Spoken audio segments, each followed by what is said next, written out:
member of the Story and Song community, or if you're a member of the Be Well, Serve Well community, you are welcome here. And I want to tell you just a little bit more about this series. I love to read. I'm sure you do too, especially those who are part of the Story and Song community. And I hope to inspire you to read some books that have impacted my life, my wellness, my own wellness journey, but also the work that I do, guiding clients, teaching workshops. Books that you can find at Story and Song on their website or in the store, and I hope you'll look for them. I hope that they will, that what I share will whet your appetite to go hunt down these books. But let's talk for a minute about what it might mean to be well read. Being well read by nature means being curious, being informed, being willing to learn and to grow, being willing to be present as books, maybe a favorite book or a new book, begin to speak to you. And as in the words of Anne Lamott, who's an author that's also at Story and Song, Anne Lamott says, to allow the whisper of pages to speak to you in a deep place, transforming your life, healing you maybe in some ways that you didn't know you needed to be healed. You know, that's the power of books. It's the power of the gift of books. And to me, it's the power to be well read. Today, and when we gather in 2 weeks on September 24th, I'm going to share with you 2 books by Dr. Michael Gregor. 2 books that are on the shelves there, How Not to Die and How Not to Diet. First, a little bit about the author. Dr. Michael Gregor is a physician, an author, and an internationally recognized speaker on nutrition, food safety, and public health issues. He's also a fellow with the American College of Lifestyle Medicines, and he founded and oversees a nonprofit called nutritionfacts.org, where he offers science-based nutrition information through daily videos and articles where he digs into the latest nutrition research. He really separates the wheat from the chaff, I think, and he helps calm down all the chatter that's out there about good food, bad food, healthy this, unhealthy that. But best of all, he cares. He cares deeply. And even just reading a few pages into his book, you can tell that Dr. Gregor cares deeply about the well-being of all of us. Now here's part of the reason why. Michael Gregor was just a little boy when his grandmother was sent home in a wheelchair to die. Diagnosed with end-stage heart disease, the doctors said she'd had so many bypass surgeries, they'd run out of plumbing parts. She was confined to a wheelchair with crushing heart pain. The doctors just told her there was nothing else they could do. Her life was over at age 65. Or was it? Michael's grandmother loved life. She loved her family. She loved her grandchildren. She went home, but she didn't go home to die. She started researching, and she found a program clear on the other side of the country. She made her way there, and she entered a program where, among other protocols, everyone was placed on a plant-based diet. Now, they wheeled her in, but 3 weeks later, she was walking 10 miles a day. 10 miles. And yes, she walked out several months later.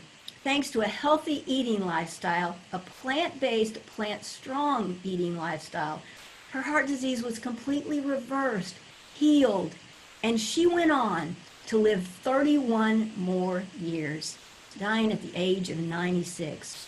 She lived those years with her family and with her grandchildren, including, yes, her grandson, Michael, who would grow up to become a doctor so that he could help other people heal as he'd watched his grandmother heal. Her grandson, who would grow up to write a book dedicated to his grandma, Frances Gregor. That book, How Not to Die. Now, he has a co-author, Greg Stone, and you may have read one of the books that Greg Stone wrote. He has written numerous books around the plant-based nutrition lifestyle, and one is #1 New York Times bestseller, Forks Over Knives. I'm sure you've heard of that. He's also co-writer of the Engine 2 Diet and co-writer of Living the Farm Sanctuary Life. I like that title a lot. Let's begin. In the Judeo-Christian scriptures, in Ecclesiastes, some of you may be familiar with these words. To everything there is a season and a time to every purpose under heaven, a time to be born and a time to die. As sure as we all live, we will all surely someday die. Dr. Gregor knows this. Still, he titles his book, How Not to Die. But he's not talking about a secret to immortality. He's literally talking about the how. He firmly believes that how we die is largely up to us and the choices we make every day that either hinder our health and invite illness or strengthen our wellness and invite wellness, longevity. Choices we make that create health, joy, and generosity. Now, early in the book, it's clear that Dr. Gregor is pretty baffled by his own profession. He chose to attend Tufts University because it had and offered the most nutrition training. But still, it was only 1% of the overall curriculum. And he states that there's a disparity in Western medicine between prevention on one hand and the mere mitigation of suffering, and that he calls that a metaphor for modern medicine. Rather than pop a pepper, like a bell pepper, we pop a pill. It's what we expect to do. And he aptly says, a doctor a day may keep the apples away. He's a pretty clever writer. I think you'll enjoy what he has to offer. Dr. Gregor shares that he and his fellow students in med school were taught not to treat the root causes of disease, but just to treat the consequences. He uses a great metaphor for this. It's mopping up the floor around an overflowing sink rather than just reaching up and turning off the faucet. But he goes on to say, and I want to quote here, drug companies are more than happy to sell you a new roll of paper towels every day for the rest of your life, while the water continues to gush. As global spending on prescriptions surpasses $1 trillion annually, people have largely become convinced that certain diseases, heart disease, diabetes, cancer, are incurable, and that our genes are our destiny. How Not to Die is Dr. Gregor's response to this mindset. It's not a sign of good health to be well adjusted to a sick society, and yet we are. In copious science-based detail, this author outlines the power of food not only to prevent disease, but in many cases to reverse disease. He offers some fascinating information as he lays the groundwork for his premise that how we die is largely up to us. And I want to read a little bit from the introduction. Medical anthropologists have identified several major eras of human disease, starting with the age of pestilence and famine, which largely ended with the Industrial Revolution, or the stage we're in now, the age of degenerative, and get this, man-made diseases. This shift is reflected in the changing causes of death over the last century. In 1900, in the United States, the top 3 killers were infectious diseases, pneumonia, tuberculosis, and diarrheal diseases. Now, the killers are largely lifestyle diseases, heart disease, cancer, chronic lung disease. The emergence of these epidemics of chronic disease was accompanied by dramatic shifts in dietary patterns. How we eat impacts how we live and how we die. We're together today in the midst of a pandemic. Gregor writes of an ongoing pandemic of chronic disease that's evidence of a near universal shift in dietary patterns, dominated, you know this, by highly processed foods and animal foods. More meat, more eggs, more dairy, more oils, sugar, flour, refined grains. And he offers Asian countries as an example. For the Asian people, a shift from their traditional plant-based eating lifestyles to a more Western diet, the standard American diet, also brought a dramatic shift and a sharp rise in diet-related Western chronic diseases. Again, heart disease, obesity, diabetes, cancer. We exported our way of eating, and we exported our way of dying. The good news that Dr. Gregor offers with passionate detail is this, and I want to quote, "Unlike with medications, there isn't one kind of diet for optimal liver function and a different diet to improve our kidneys. A heart-healthy diet is a brain-healthy diet, is a lung-healthy diet." I'd say he's making how not to die pretty simple. That heart-healthy, brain-healthy, lung-healthy, life-healthy diet is a whole food, plant-based diet. And he states clearly, and this is a distinction I make as well, this is not a vegetarian diet. This is not a vegan diet. A vegan can eat a potato chip, and a vegan can eat some of those vegan food-like concoctions that only feed our penchant for Western tastes. I'm reminded of vegan sausage, for example. Gregor advocates for an evidence-based diet, and in his own words, again I quote, "The best available balance of science suggests that the more whole plant foods we eat, the better." You got to know, I only have one word to add to that. Amen. I believe that this book can be powerful in changing hearts, minds, taste buds, and in turn lifestyles for the prevention of disease and the reversal of disease even after diagnosis. If you want to do what I suggested in July and be informed, be well informed, this book, as big as it is, 412 pages of content and 133 pages of footnotes, despite all that, this book is easy to digest. It's divided into 2 sections and it's structured in such a way that it is easily digestible. Part 1 provides a thorough, detailed analysis of the 15 leading causes of death in America, from number 1 heart disease to brain diseases like stroke and Alzheimer's to various cancers. He even has a chapter on the all-important number 13 leading cause of death in America, suicidal depression. Now, as a hint, you're going to want to read chapter 15. It's actually the number 3 leading cause of death in America, but he saves it for last. I think you'll see why, and I think it might surprise you. In each chapter, Dr. Gregor offers a description of the disease followed by specific nutrient profiles that will benefit that particular disease, either for prevention or, as I mentioned, for reversal. Because of this straightforward format, I recommend having this book as a reference point. If a friend or a family member, or if you are diagnosed with one of these life-threatening diseases, you can study that section, taking guided steps to heal. If you're one, like me, who likes to take food to that friend or family member who's suffering in some way, you'll be guided in exactly the foods to take that will help your friend or family member heal. And if you fear that you might be susceptible to one of these life-threatening diseases, you can read that section too and begin to take proactive steps to strengthen your body for prevention. You can begin to learn how not to die.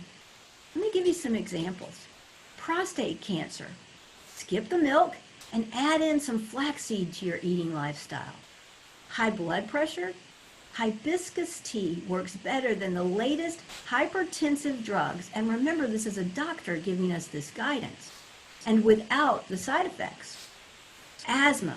This is one of the most chronic diseases among our children, and it's largely preventable with a healthier diet of a few added extra fruits and vegetables and the elimination of animal foods, especially dairy. Don't our children deserve our best? I think so. Is the impact of coffee on liver diseases positive, or is it negative? Be well read. Read the book. Is the impact Which animal food is associated with the highest increased risk of non-Hodgkin's lymphoma? Be well read. Read the book. Which has the greatest impact on reducing kidney disease, kidney stones? Is it a low calcium diet, or is it a diet that's low sodium, low animal? Which has more antioxidants, aspergillus or salmon? Which animal proteins are the most acid producing? Cheese, beef, pork, chicken, or fish? Be well read. Read the book. And I like this one. Do athletes know the best juice to drink for the highest performance? Beats me. Read the book. Two more just for fun. What color would Coca-Cola be without the added phosphorus? And what's the purple cabbage test? You know the answer by now. It's time to be well read. And this book is a great place to begin. My hope is that you will want this book for your shelves, for your own research, and for your own health. I can't begin to unpack every chapter in 412 pages. We'd be here long past dinner time. But I would like to take a minute and share a few stories with you. And I want to say something about that too. This isn't just a science-packed book. It is that. But Dr. Gregor is wise enough to also share stories of real people living real lives like yours and mine, experiencing real healing. Diabetes is prevalent in our society. It's been called the Black Death of the 21st century in terms of its global reach and devastating health impacts. Gregor puts it like this, and again I want to read. Instead, wrong page. Instead of the bubonic plague, the pathological agents in obesity and type 2 diabetes are identified as high-fat, high-calorie diets. And instead of fleas and rodents, the causes are advertisements and inducements to poor lifestyles. More than 20 million Americans are currently diagnosed with diabetes, a tripling of cases since 1990. And at this rate, the CDC predicts that 1 in 3 Americans will be diabetic by mid-century. Currently in the United States, diabetes causes about 50,000 cases of kidney failure, 75,000 lower extremity amputations, 650 cases of lost vision, and about 75,000 deaths each year. Now, I am a whole food, plant-based eater. And when I went that direction, and still, this is several years, 8 years ago, I still have people that think I have an extreme eating lifestyle. I don't find that extreme. What I find extreme is 75,000 lower extremity amputations, lost feet, lost toes, lost limbs. That's extreme. But there's good news.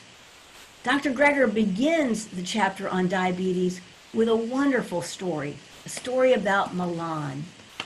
Milan was 30 years old when she was diagnosed with type 2 diabetes.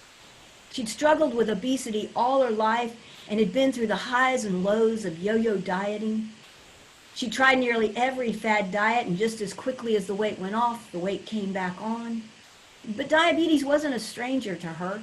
Her parents, her brothers, that's plural, and her aunt were all diabetic.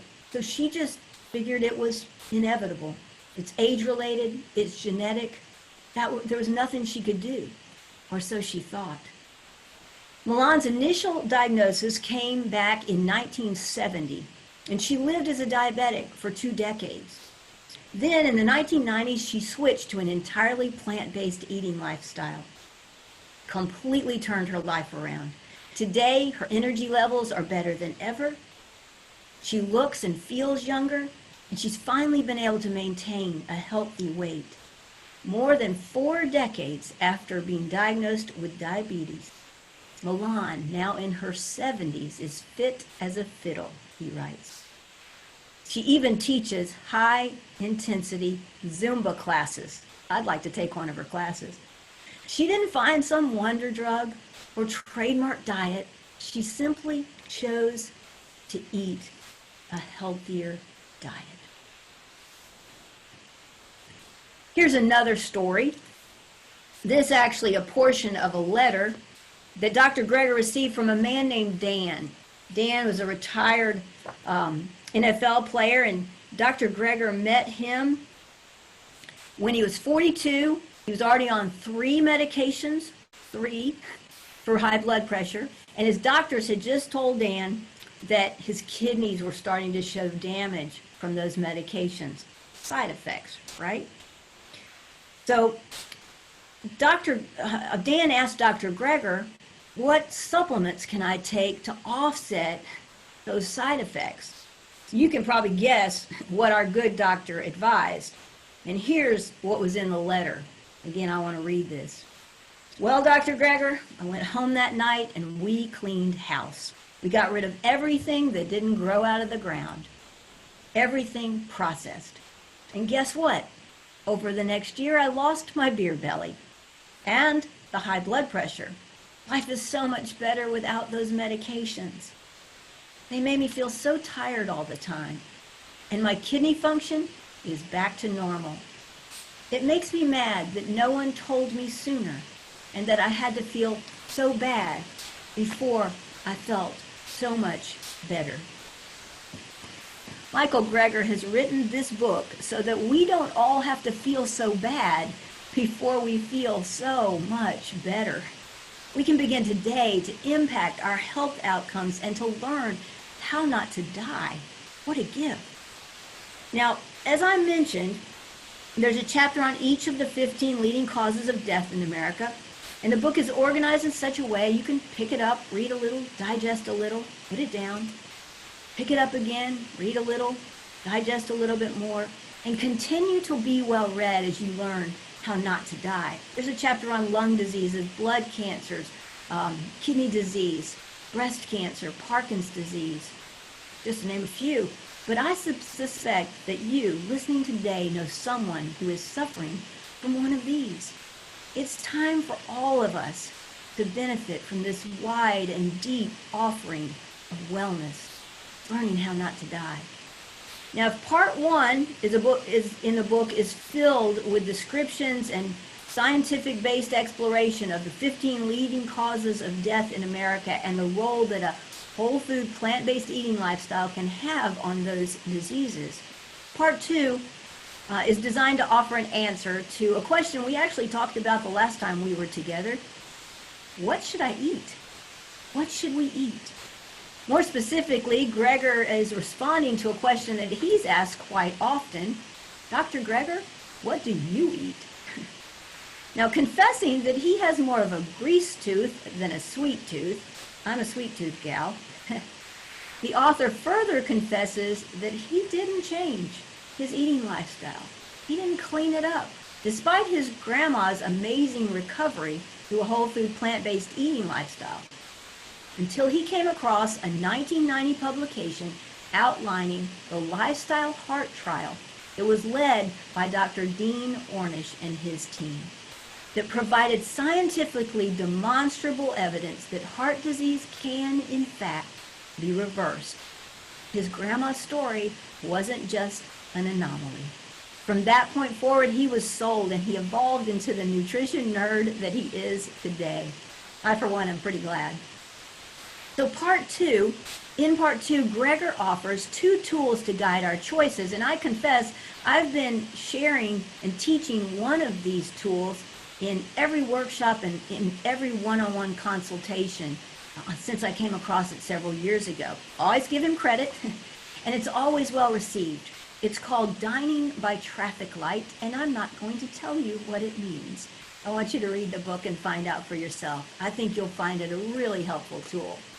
Next, Gregor offers his own daily dozen checklist. It's a guide he personally uses. I think he says it's on his fridge or somewhere posted in his kitchen, and he hopes it will help his readers to begin to incorporate essential foods and nutrients day by day as we develop our own optimal eating lifestyle. Now, in this section, Gregor also busts a few myths and exposes a few holes, and there are more than a few, in our food culture. We take a lot of information for granted. We believe what we hear. I certainly did for years. We believe we can't afford to eat healthy. We believe eating fat will make us fat.